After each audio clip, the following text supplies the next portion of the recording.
Today, kita namin ni Benji yung road bike na tatayo siya kahit walang laman. So, meaning naka-spare padded siya. Pero, wala siyang gulong. Bale, pwede siya ma-hand carry ni sir. Ganyan. Kasi yung may gulong is naka 30 mm foam yun eh. Medyo mabigat na. So, naka-road bike, naka-custom print. Kita nyo, Benji. Ito yun, fragile. Dalawang fragile. Tapos may lagay na Ironman.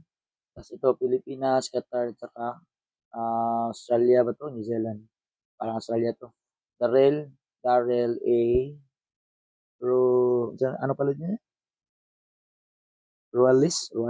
Saka logo ng bike ni sir. Ito is extra pocket niya. Ilagay ng sapatos. Ano pang pwede ilagay niya dito pag nag-travel siya. So, black and red concept ni sir.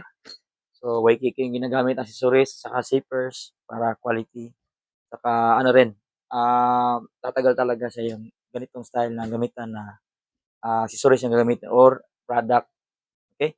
So, ipapakita namin ni Benji yung loob mismo para may idea kayo kung anong ito ang loob niya, anong datingan sa loob niya. So, yung siding pala niya, G, is pakita mo, may indicator plastic para lagayan ng mga plane ticket or ano pang gusto nyo ilagay nito, IDs, ID, gano'n. So, sa kabilang side is may water bottle slot tayo. Just in case mauhaw pa habang nag-wait kayo sa airport, pwede nyo ilagay dito. Ano yung pwede nyo ilagay, pwede siya. Okay? Ito lang ha. Pinabinji yung loob. So, syempre, Waikiki rin ginagamit na zipper sa slider para solid. At saka sulit yung bayad ng customer, hindi binarat. Ito yung loob ng concept. So, red at saka black yung concept. No?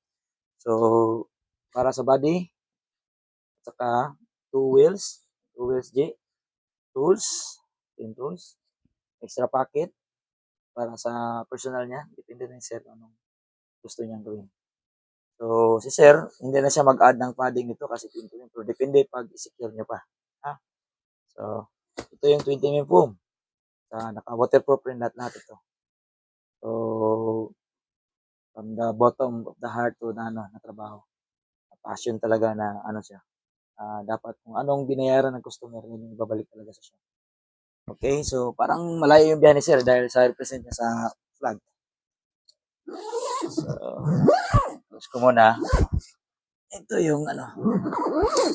Ayan. So, yan yung ano natin. Road bike bag na 20 mm na pwede siya yan carry sa airport. Kasi pag 30, medyo mabigat na. Bigat talaga yan carry to. Need ng wheels talaga. So, gusto yung paggawa na may wheels, meron kami. PM nyo lang yung shop. Saka follow nyo yung Facebook sa TikTok, Instagram, at saka sa Facebook. Pero nagre-reply kami, nag-inquire kami sa Facebook talaga. So, shout out ni Boss Darrell dyan, no? Sir, tapos na, pwede nyo na makuha.